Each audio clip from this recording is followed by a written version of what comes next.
good to be with you here. Tonight we're going to have a little family chat and hopefully impart some information. But I have a few disclaimers, first of all. You're not going to like everything I say,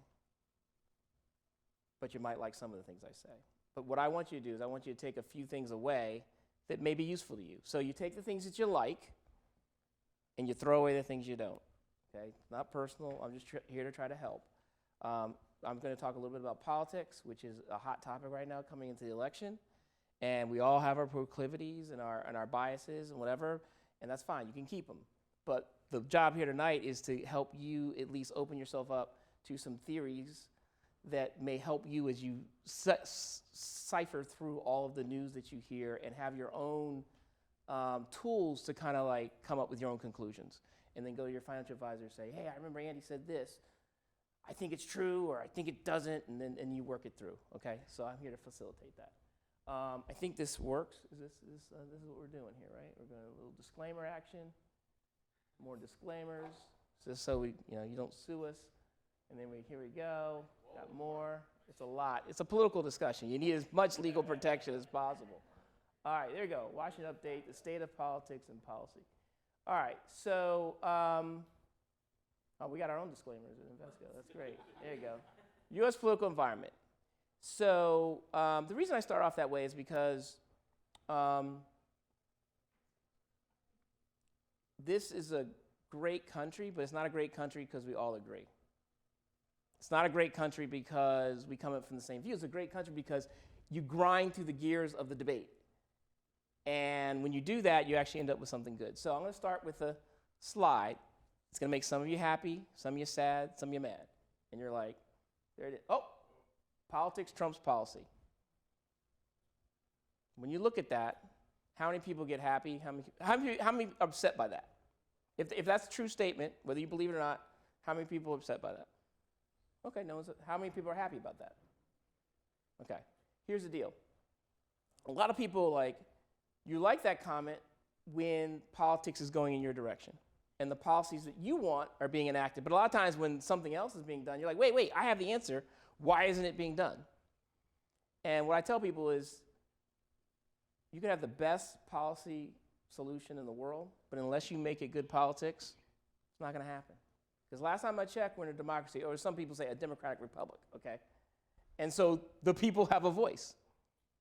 And because the people have a voice, you have to get it through the system. So I think on two levels. One is you have to have the macro politics work in your favor, the country as a whole, in your polling throughout the country. If you're not 50, 60, 70, 80% popular, sorry. But then the second thing you need to have is the micro politics. You have to have the different chambers. We have the House, we have the Senate, we have the presidency. So you have to have all of them agreeing before this thing's going to become law. So the House politics have to go in your favor, the Senate politics have to go in your favor, and the president has to be willing to sign it. So with all that, it can be hard sometimes. Now, so in Western democracies, yeah, it's obvious that politics trumps policy. But I even say that politics ultimately trumps policy in autocracies. It may not happen as quickly because if you're an autocracy, and we can talk about whether it's an autocracy, but I think the Chinese are having an election coming up for the third term of Xi.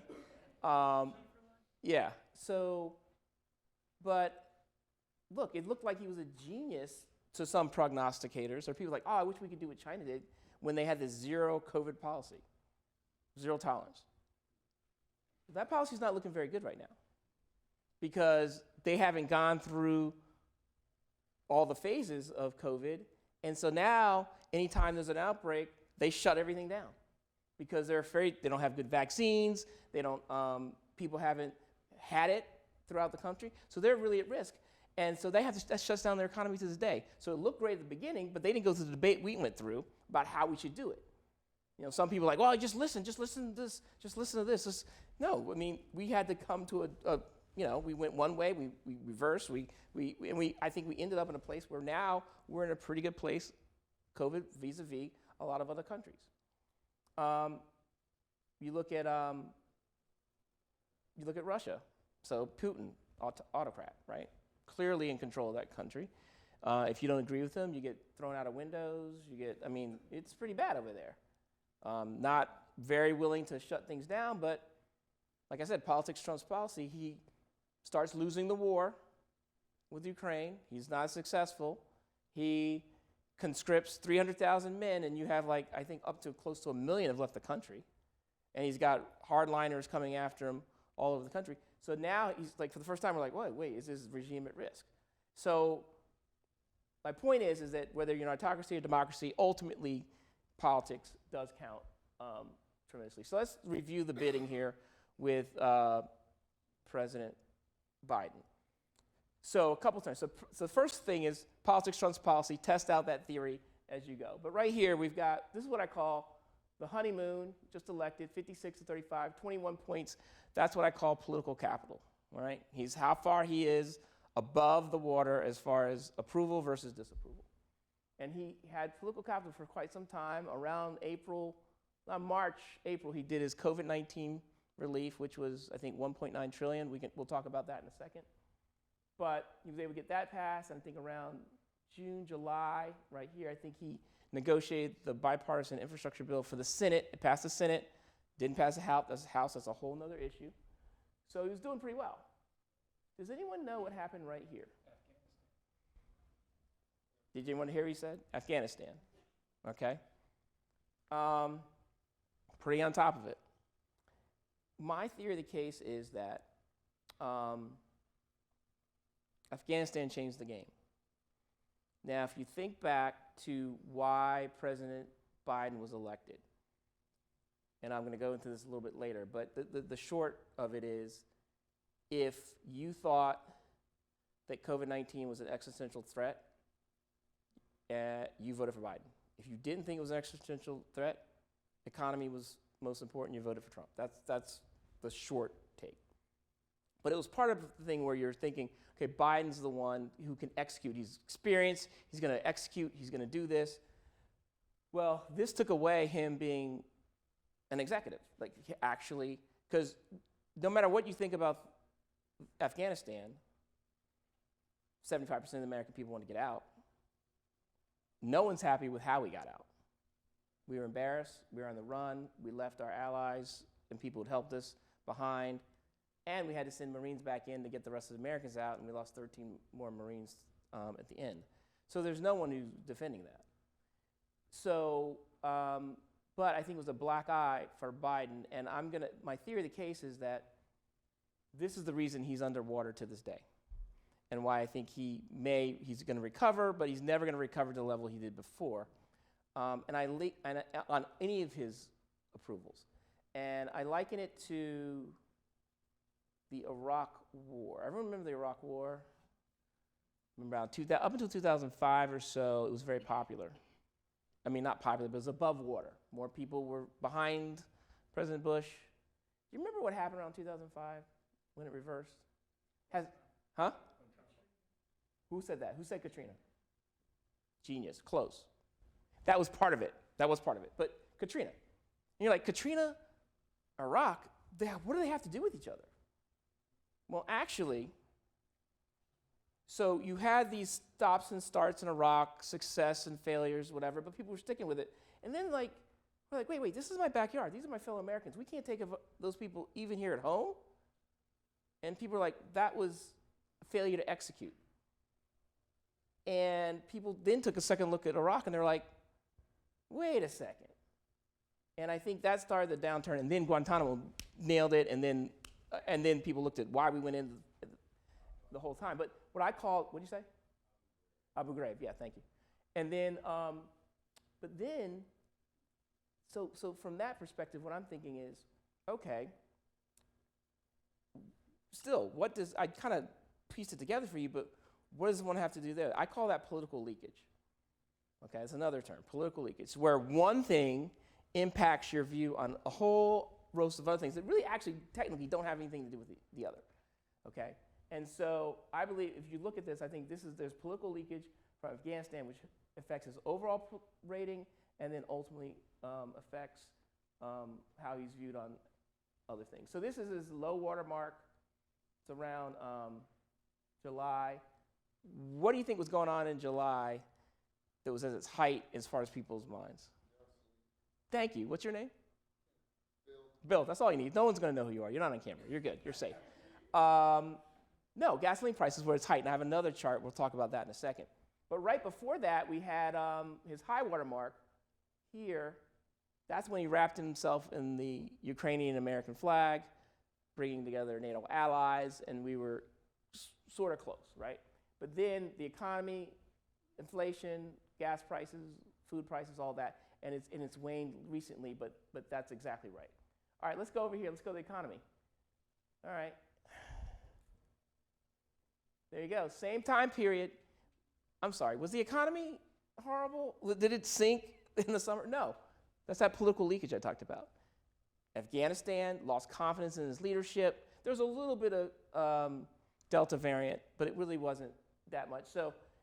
So it leaked over to, hey, how we approve of him as a president, how's he doing in the economy? It all went down there. So you go here, same thing. You've already answered the question, Bill, so why am I up here? Same thing. Inflation, gas prices, that's the low water mark. And since then, what's happened? Gas prices have come down some. It's calmed down a little bit.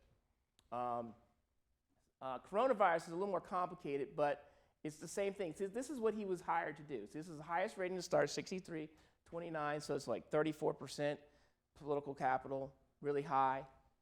Kept it for a very long time, even through some of the Delta variant, but then going back and forth. And right now, it's kind of like, okay, so people wonder why. Why did he say COVID's over?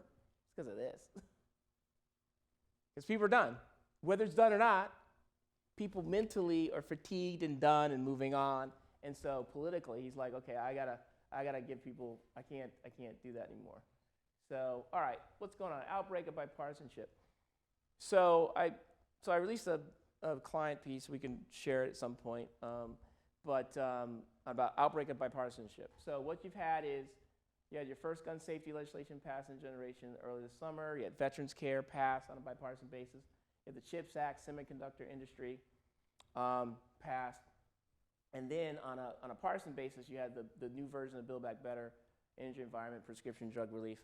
Formerly, I think they call it does anyone know what they call it? There you go, Inflation Reduction Act. I didn't want to be the first to say it, because inflation has not been reduced, but that's okay. Anyway, it was a marketing ploy, but that's fine. But there's a lot of things done, and normally in an election year, you get nothing done. Like January hits, it's like we're running for re-election. If you're in the minority, you don't want to do anything with the majority because you're trying to show as much of a stark difference between you and the other side, and so you're not really interested. But there's a lot of things that happen here, going back to politics, Trump's policy. These things are all very popular. So I'll go back to gun safety. There's a reason it's called gun safety and not gun control. Two different things.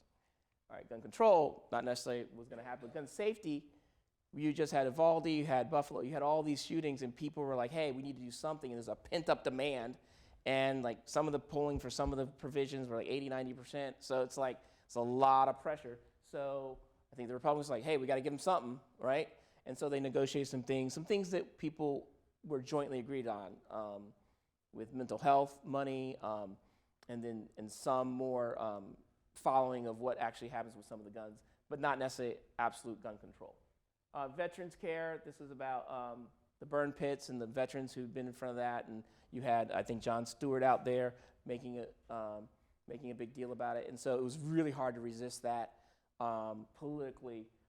And then CHIPS Act, and I'll get to this a little bit later, but I'll just give you a hint. It's kind of like, really, this is about China, the CHIPS Act. Okay, and I'll come back to that later in the presentation. And believe it or not, a lot of the provisions in this new Build Back Better Inflation Reduction Act were very popular, and I'll talk about that. I don't know if I have the slide in there, so I'll just talk about it now.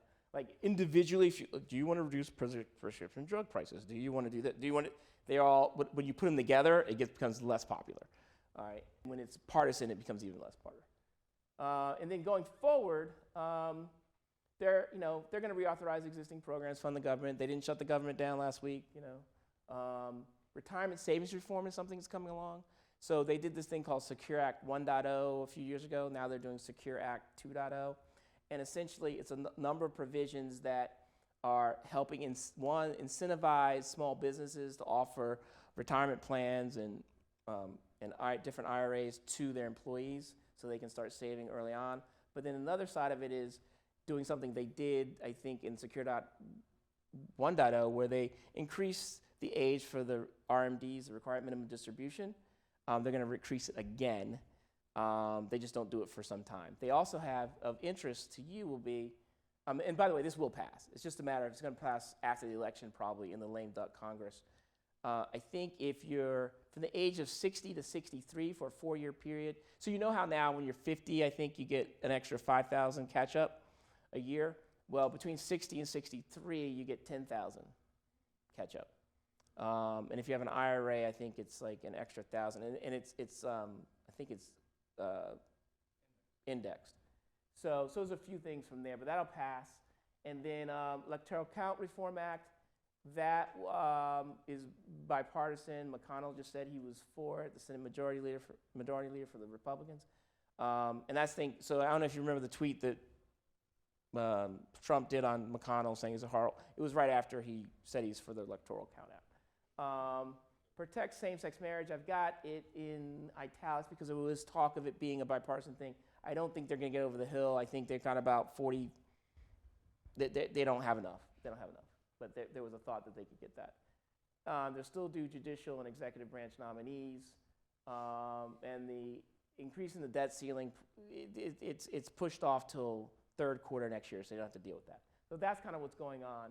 But the political forces still need to align for these things to happen. And so will this be a continuing thing? I think not. So and I'm going to explain later why I think that. So really, the regulatory outlook, that's where all the action's happening. So I'm just going to point to energy, environment, financial services, tech, and antitrust are the main areas where we're going to see a lot of action. We've been seeing a lot of action. I mean, in my industry, you've got the Securities and Exchange Commission doing ESG, climate change disclosure requirements for companies. And they have an ESG rule for funds, like Invesco's funds, where we're required to do certain things. And you have a names rule, making sure that your name of your fund matches what you say, and that makes sense. But the issuer rule for all the companies to require climate disclosure will be challenged in court. It's very controversial. If you want to know more on that, I can. But then there's all these different things. So when, and I don't want to give away the ghost, but like most administrations get most of their stuff done administratively. That's where they get. But the Supreme Court case recently, not Chevron, but I can't remember the name. I'm blanking right now. The EPA versus West Virginia. Basically kind of said, look, you can't be expanding what you're doing beyond what Congress actually gave you and forever. So you have to be very closely aligned to what Congress did. So it's gonna limit what a lot of these agencies can do beyond the intent of Congress. So you have to prove that even if it's something new, that it's really part of the intent and it's a straight line as opposed to you just using what was there for your own purpose. All right, so that's where I watch a lot of action. All right, foreign policy, we talked a little bit about this, but going back to politics trumping policy. Oh, sorry, I just learned that. Okay, there you go. Okay, now this is in the foreign policy arena, right? So it makes sense. Afghanistan should impact how he's viewed. So that matches. This is, I think, Ukraine situation. And so, yeah, so that's it. So that matches. Okay, so I'm going to go back a little bit. So just in general, we were saying before the election in 2020 that, yeah, it's okay, Trump's more volatile. He tweets and he's bilateral. He's mano a mano. I'm going to take you on America versus China, America versus everyone. And that Biden was going to be more measured. He wasn't going to be tweeting. He's going to be more multilateral. He's going to try to bring the allies back. Okay. So they have different approaches. But we always said that same direction, especially with respect to China. And we didn't see much political room for him to change course. So all these presidents, whether it was my old boss, Bill Clinton, or George W. Bush, or Obama, they talk tough on China. Hey, we're going to take it to them. Can't let them steal our technology. We're going to make sure we can compete with them. but no one ever did anything really robust. And people can argue which way or about Trump, but Trump did something. Now, it was a blunt instrument. It was like, if you're a hammer, everything you see is a nail, and he did huge tariffs, some of which helped us, some of which hurt our industries. But nevertheless, he took it to them. And once you cross the Rubicon, there's no coming back. And we thought maybe on the margin he would take about, because it's like, I don't know, I can't remember the numbers, 300 billion plus, but like there's about 20 to 30 billion. There's not much debate that they should, if they were rolled back, it would help our industry more than help theirs. And there was talk of that, and they were actually talking about it, but it was just the political environment was just not ripe for that. And so that brings us to this. America's view of China. When Trump came into office, 47% had a negative view of China. You go back all the way to when he left office, 73%. Today, it's 82%. It's not going down, it's going up. It's still going up at a high level. This is still a bipartisan issue. Having an unfavorable view of China. Now, there's a spectrum on that. It's a spectrum from having, we need to compete with China because they're a potential economic threat or whatever, all the way to they're our mortal enemy. But wherever you're on that spectrum, it's not a friendly, hey, I want to help China, which some people used to have that view. So it could be human rights violations. It could be the fact that we don't like their governmental system. It could be the fact that they're stealing all of our technology, intellectual property. It could be, that they're becoming too big and they're a threat economically and militarily, whatever it is, right? But the one thing is that they are not our friend. And so going back to the CHIPS Act that I talked about, that was the perfect storm. There was no way that wasn't passing. So it's $52 billion in investment in chip manufacturing and science to keep us ahead of the curve going forward. And you've already seen a lot of investment announced by the private sector in conjunction with the public sector. You've got, I think, Intel was first out of the box with $20 billion, building 2 manufacturing facilities in Ohio, and then Micron saying they're going to do $100 billion over 20 years in upstate New York, and then also IBM, I think, this morning or last night announcing it would do the same thing, $20 billion not $100 billion, $20 billion in New York, same as Intel. So this is happening, but it's all happening because Taiwan. So you saw all the stuff in Taiwan with Nancy Pelosi, the Speaker of the House, going over and creating all this hoopla. So look, American people are there. Like they're basically either 63 to 6. That's a pretty, 63 support Taiwan versus 6 who don't, and the rest just don't know, right? And that's among all adults, and then Republicans and Democrats are pretty much the same.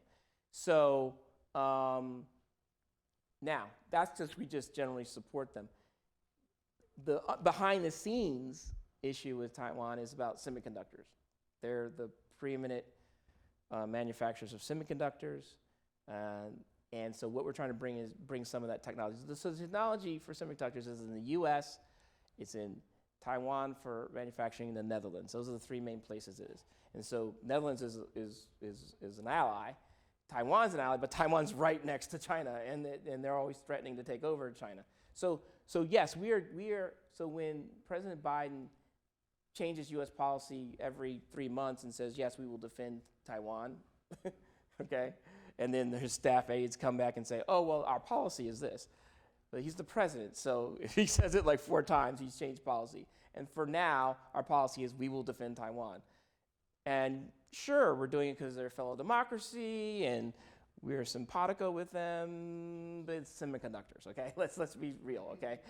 So once we bring that technology and that manufacturing capability home, which is vital not just to washer, dryers, every electronic thing, cars, but also to our military and our ability to, for all our military capability, once that's brought back, we may not be as interested, okay? I'm just saying, so. But that's why Taiwan is important. And so the whole theory here is that there's politics behind all of this, driving different things. If I'm going to talk about Xi for what? The last, not just Xi, but China, they've been relying on 5 to 8% per annum GDP growth which has been able to keep afloat and keep all their people happy. They have 1 billion people. They need to have that. Well, that hasn't been happening in the last few years. So you've seen a little volatility with some of the decisions being made by their regime. So the whole ed tech sector, destruction of capital there by one decision. You see the saber rattling with Nancy Pelosi coming over. You're seeing all these different decisions. And you're like, well, why? Well, because they have to distract from the fact there's like not 5 to 8% per annum GDP growth. If they had that back, they'd be like, okay, we'll be quiet, we'll do whatever. But they have to show that they're out there working for the people. All right, midterm elections. Let's stop right now. Any questions right now? Any comments? Yes, in the back. You talked about the CHIPS bill, which is a definite boon to manufacturers. Why are you discussing increasing corporate taxes? Isn't that opposite of what you want to do with CHIPS? Yeah, so he asked, just for everyone here, he says, I talked about increasing manufacturing incentives for semiconductors in the CHIPS bill, but why are we increasing corporate taxes? So I haven't talked about it here. So it was 2 different bills. So the bipartisan bill was the CHIPS manufacturing. The partisan bill that was only by Democrats was the Build Back Better / Inflation Reduction Act. And so as part of that, you had a couple big tax provisions. The biggest one was the corporate minimum tax, which was increased. So you have basically, like you have a personal individual income minimum tax. They have a minimum tax for corporations of 15% for those making over $1 billion, I think, whatever. So they added that in, and they had a couple other provisions. So they're separate bills. That's why I'm saying. So one was just done by the Democrats and one was bipartisan. So it would have been the Republicans would not have signed on to that 15% minimum tax. Excuse me. Yes. There's a perception by some about our president's mental acuity. Do you think that's affecting politics and his approval rating? So the question was about, there's some question, President Biden's mental acuity, and is that impacting the politics and the perception and what's going on? So I will say this. I will say personally, when that was first put out there, my reaction was, so remember, I'm a Democrat, so we all have our biases. My first thing was, he used to stutter when he was younger, and so when he's speaking, he's gonna not. Now as he's getting older, it's harder for him to contain that, and I still think that's part of it. But I'll say that so every president gets memed, right? They'll do the meme, and Clinton and Obama, and Bush, they meme them, but they'd have to like doctor it some, right? Whatever. They're not doctoring what the stuff that Biden's doing. So I think at a minimum it's age, and then the question is what else is it? And I'm not a doctor, so I don't know what it is. But I do think the stuttering thing and not being able to control it. I do think age. The question is this meant? Okay. Let me step back. All right, and I'm going to be a little more open with the group here. Just so look, President Biden is not. He's not considered a political athlete. He never has been. He ran for president twice before. He lost badly both times. And just so I'll do a sidebar on political athletes. So like Ronald Reagan's a political athlete. My old boss Bill Clinton's a political athlete. George W. Bush is a political athlete. Barack Obama's a political athlete. And even Donald Trump's a political athlete. They're able to like get with people, whether you believe what they're saying, they're actually good on the stump and they can get out there. I did not mention George H.W. Bush, okay, just so we're clear. He's a great, whatever. He's great in many other ways, but he's not a political athlete. And I think the same thing with Biden. He's not that skilled. So he's always been stepping over his words, like in doing things. So, it's a combination of all those things. I don't want to go there, but I'm open to the discussion. And I do think that's why we're in this country. Like, this is a real debate. Like, he's 70, 79. He'll be 80, 81. Like, yeah, I mean, that can affect. So I think it's legitimate discussion, legitimate debate. I don't have the answer. But it's something people should consider. Like, and I'll talk about it later, but just like Fetterman, who's running for Senate, the lieutenant governor of Pennsylvania is running for Senate, he had a stroke, and does that impact the way he's going to govern? Those are things people should seriously consider. So yeah, that's very legit. Go ahead. My question was more towards the politicians and his interaction with them. Is it affecting that politics? His ability to influence them, you mean?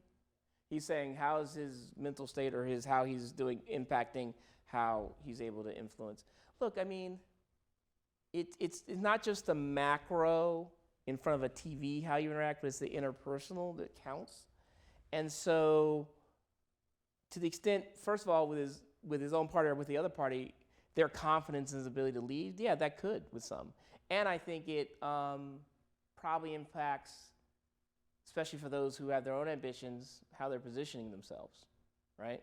So yeah, no, I do think it can impact. Yeah, there's something we're watching. But yeah, it definitely, because politics is all about engagement. It's not just about A plus B equals C, here's the formula, here's the right thing to say, and here's the right thing to do. No, we're people. We're influenced by how we interact. So those are great questions. Any others before I go on? Okay, all right, midterm elections. All right, here we go, guys. Oh, wait, I'm not gonna go there. Okay, so I'm gonna ask you a question. I kind of gave this away, but I'm going to ask you again. So, like, what do you think the top 2 issues in the 2020 election were? Economy and COVID. Got it, right? Let me ask you a question. You're right, obviously, about that. But why do you think those are top 2 candidates? What's behind that?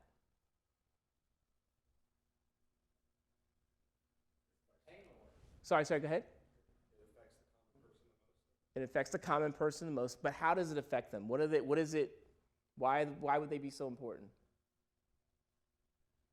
Yes? Politics begin in your backyard, how it impacts you. But what is it about those 2 issues that are like core to us as people? I'm reaching here. I didn't give you much to work with. Fear. Yep. So I'm gonna bring you back to you wanted to say something? I thought were you just shooing me away? Like, why are you? It seemed like they were counter to each other. That if you were afraid of COVID, you didn't care about the economic costs of controlling COVID. If your job was threatened, you didn't care about COVID that was affecting other people. Yeah. So he's basically saying, look, they're important enough issues that they were kind of existential, right? Yeah. And so I'm going to bring you back to your college psychology course when you learned about Maslow's hierarchy of needs, right? Remember? It's basically like, can I eat? And am I safe? And normally, there's this Pew Research Center poll done every January that you should look at. America's top priorities. And invariably for the last 30 years or whatever I've been tracking it's basically the top 2 issues are either you're dealing with your economics, your ability to eat, or your physical safety. And normally when it's physical safety, it's either about the Cold War, or it's about crime in your neighborhood, or some threat outside. But COVID actually is the same thing. Like, it's in that same realm. It's like a threat to my livelihood. It might not be coming from another person or another country, but it's whatever. So that's exactly right. So they're existential in that well. So when we go through this, America's top priorities going into 2020, terrorism, the economy, healthcare costs, it wasn't even up there, right? But that's physical security. But COVID became greater than terrorism at one point, and he led in COVID-19, and then financial security, 67%, right? And then Trump led Biden as more equipped to bring back the economy. So that's how you did it. So at the beginning of the year, beginning of 2020, COVID we didn't even know existed. So, but if you polled it later, it would have been there. So, and then essentially COVID-19 trumped the economy as a top issue for a key segment of voters, most notably those who are older, who are more impacted, who actually go to vote. And so that's the replay of that. But then going in the midterm elections, there are, my view is 2 things. So, and I'll go through this, but Republicans, history's on their side, and the economic factors and other factors are with them. This is new. Democrats, this whole abortion rights thing, and we're going to dig deep into this, and I want your questions on it if you want. and then Trump in the headlines. Those are two things that are actually a countervailing force. The way I look at it is this. There's this Melman Vogel Castanetti is a firm in D.C., and they have this great visual of like midterm elections. And it's basically like the House of Representatives is these houses on a beach, and there's this huge wave coming in. And it's going to take out all those House seats, right? It's going to just take all those houses on the beach. Now, the Senate, the houses are on a cliff.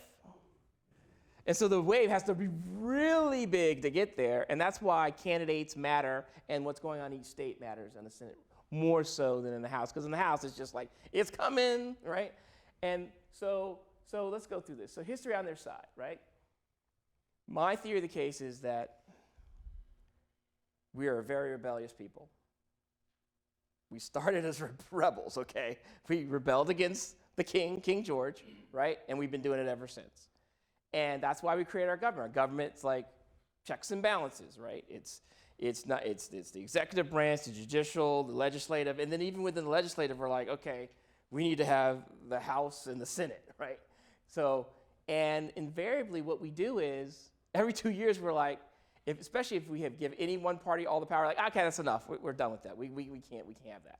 We need to check you guys are killing me, right? And we've pretty much done that recently in modern history. If you look at it, if you look at Bill Clinton, now first of all, just so we're clear for the record, I did not get to Bill Clinton until 95, and you'll see why I said that in a second. So he's elected in 92, 93, 94, he does all this stuff, whatever he does, and then he gets shellacked in 94. And Gingrich and they come in, they take over, and I'm part of the rescue team. I come in 95. See, okay, anyway, that was a joke. Anyway, not really. But look, they just were like, no, we're done. You guys are going crazy, right?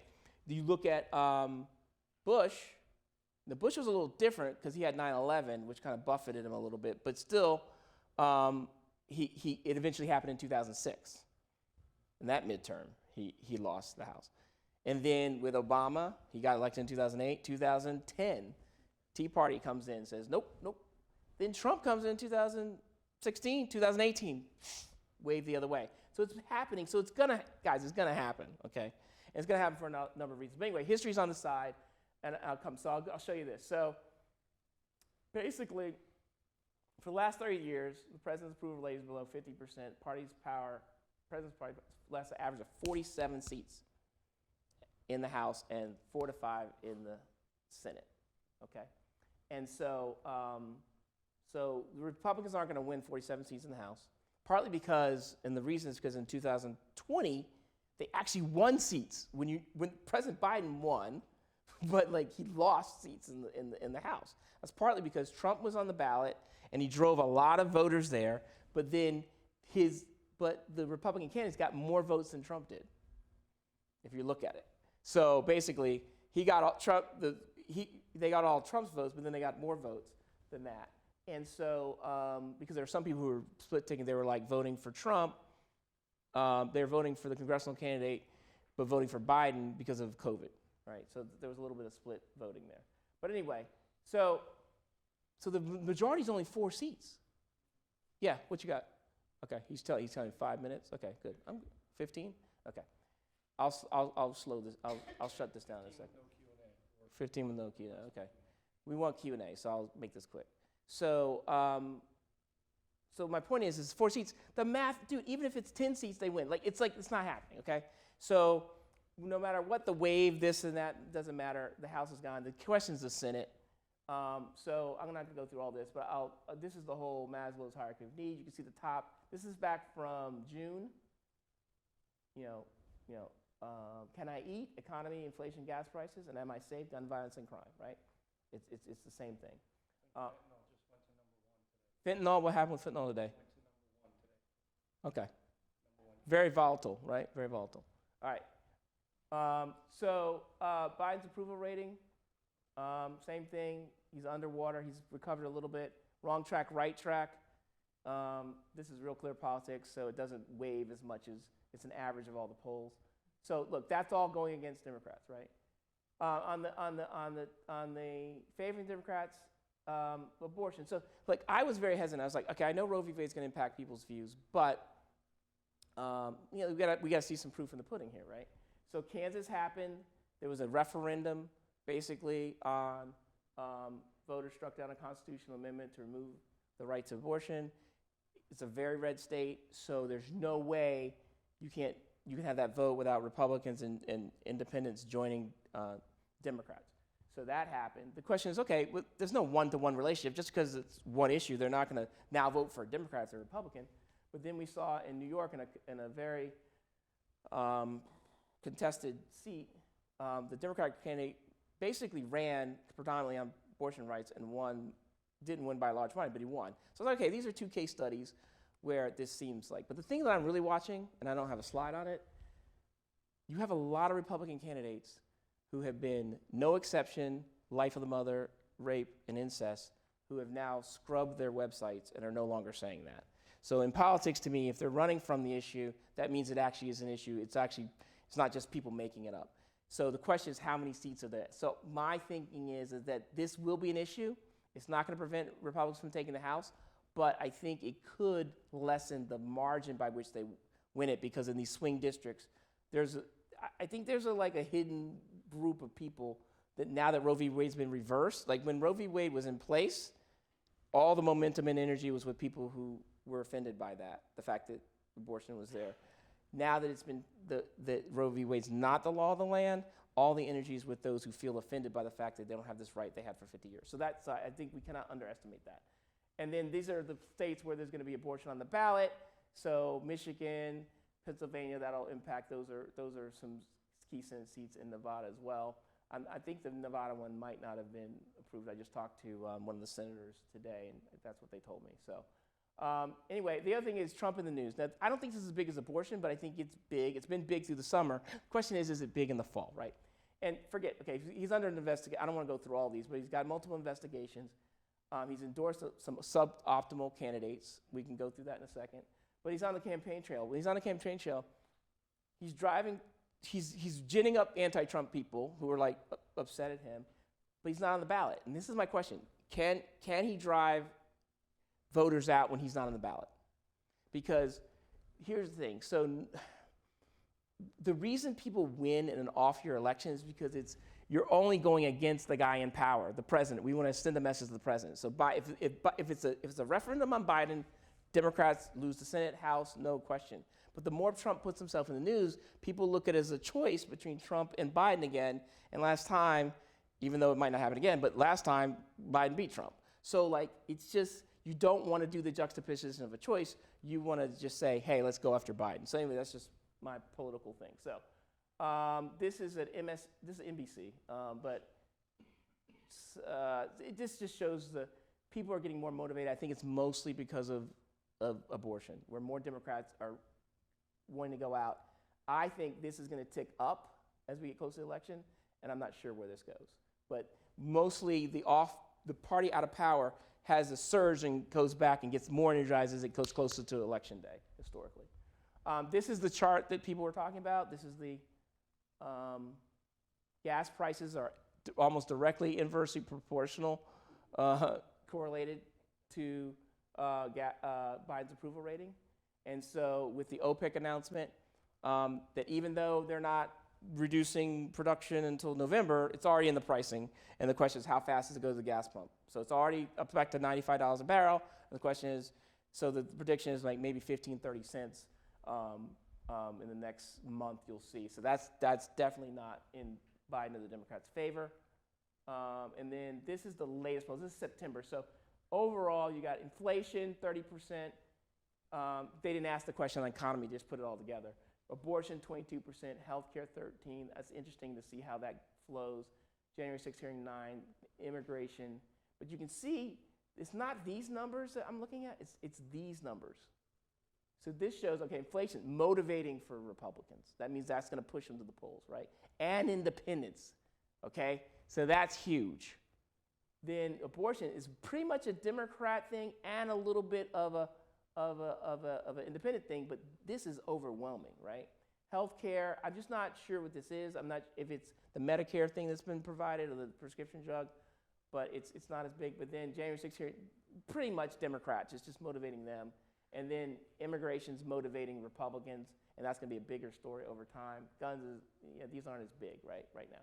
But like I'm looking at immigration, I'm looking at inflation, abortion, and some of this January 6th, which I put January 6th in the category of just Trump. Okay, all right.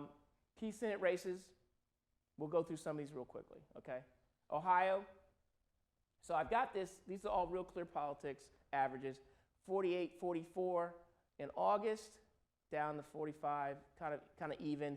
But remember now, for all the Democrats in the room, Ohio and Florida are like Lucy with the football. Hey. No, sorry. Okay, so just remember that. I think Tim Ryan's a better candidate than J.D. Vance. I don't think J.D. Vance is a political athlete, but it doesn't really matter. Mandela Barnes versus Ron Johnson. It's pretty much held 2-point lead for Johnson. That one, Johnson's associated with, election denier and all that stuff, but Mandela Barnes is from Madison, Wisconsin. He's considered extremely liberal, so I'm not sure he's for that state. So North Carolina, 42-42, and now Ted Budd's kind of pulling away. Unless there's some hidden abortion vote there, I don't see that moving. I think that stays Republican. Georgia, a lot in the news lately. Look, I mean, this comes down to, do Republicans in Georgia, are they just like, you know what, we want the Senate back, we're done with Biden, we need to move on, and we don't care how it's done. And I think there are a lot of voters like that. Vesco's headquartered in Atlanta, and I know the Atlanta suburbs aren't that way. So Atlanta suburbs, a lot of moderate Republicans are gonna be like, Herschel Walker, I'm not so sure. So I think it's how does that work?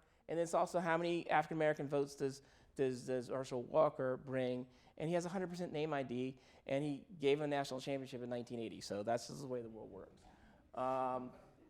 And then Nevada, I was on the phone with the other senator from Nevada today. This is going to be very, very tight. It's going to be turnout. It's a turnout thing. It's going to go down to the bitter end. Laxalt will be a competitive candidate. I've already talked a little about the Fetterman thing. He's been consistently ahead. You just got to watch the debate that's coming up pretty soon. Because the debate's going to be, how does Fetterman look on TV? Because his whole persona is like, hey, I'm one of you, I'm populist, whatever. And he appeals to a lot of independents and some Republicans.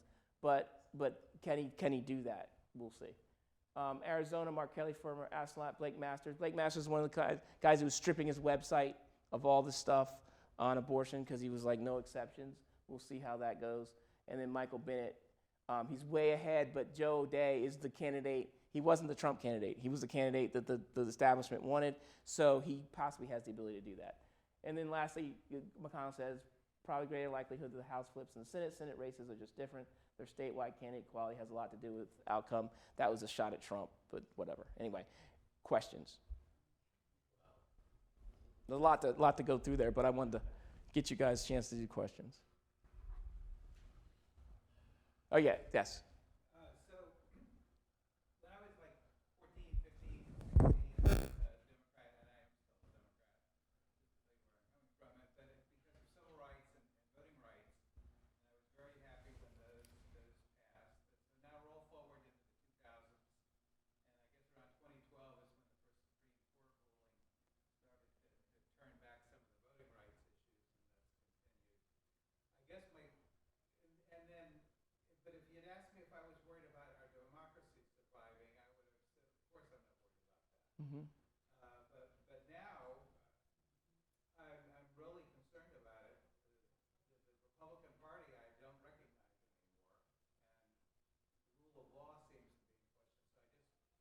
So I guess my question to you is, do you have any comments on where we're headed in that? Or Yeah. So the question's about democracy and is it at risk, and just with where the Republican Party's been headed. So look, I think I'll go back to 2000 when Al Gore contested the Florida race, and then ultimately he conceded. I think he did the right thing, because the peaceful transmission of power is a very important thing. I mean, Donald Trump's not the first candidate to do that. He's the first presidential candidate to do it. I mean, we had Stacey Abrams, who never, in Georgia, never admitted that she lost, whatever, and did a lawsuit. But at the national level, he's the first to do it. And I just think he has a hold on a great swath of the Republican Party. And as long as he has that hold, and that hold is political. Like, so all these officials, absent Trump, wouldn't be saying what they're saying. Like, maybe 10% of them would, but most of them are doing it because they have to be with Trump to get elected in their primary. So I think Trump is the cornerstone of that. And so my hope would be that, that goes away at some point, right? But I think coming up this election, if Donald Trump wins 2024, he's going to do what he wants to do, like literally. I mean, that's what I think. Yeah, go ahead. That wasn't the first time alternate electors have been sent. It actually happened prior election cycle. So The other party sent. Brian says that that's not the first time an alternate set of electors. No, I'm not talking about the set of electors. I'm not talking about the procedural. I'm talking about the fact that at no point did Donald Trump ever concede the election.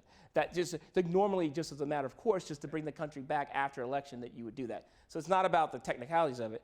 It's just about the optics and the politics, So I don't think there are any other. Hillary never conceded? No, Hillary did concede. She did. Hillary, she's talking about Hillary. Hillary did concede. She didn't immediately, right? Because she was like, oh my God, how'd this happen? And then she got her head around it and she did her little speech. But I think those speeches are important. We make fun of them, but they are important in the end. You're in the back, yes. Oh, you didn't know? I was just going to say, 2016, Hillary basically set things up to say it was Russia the whole time. Yeah. So the question was about Hillary. 2016, did Russia, but that was during the campaign, right? Is that what you're talking about, or after the? Yeah. So my thing is like I'm talking about once the election's over, how do you present yourself? That's all I'm saying. So, look, it's I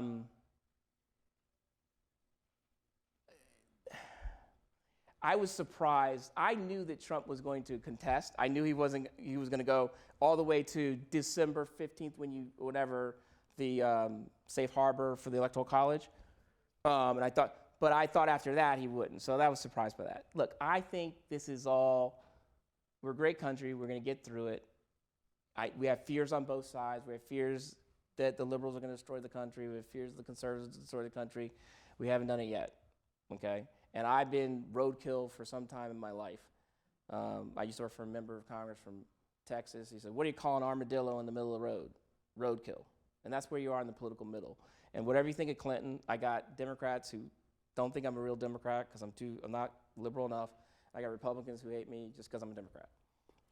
But I'm always trying to find that place and space where we can come together, which is a very hard place to go, right?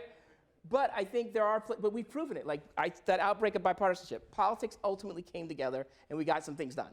It might not be everything you want, but like you got to take half a loaf. So I off camera, I'll tell you a few other anecdotes, whatever, and things on that like basically describing how things might not be as you want them in the beginning, but they can lead to some great things later. I was wondering, looking a little further down the road, how the national debt is going to start changing our conversation because it's going to suddenly become the number one issue. Yeah. So Brian just asked about the national debt and how it's going to come back to our conversation. So look, Brian doesn't give me credit for it, but when I was in Clinton White House, I was part of the team that worked on the balanced budget agreement with the Republicans in the House. You did it all yourself. I just said with the Republicans in the House. And the economy and everything, whatever. Put it all together, right?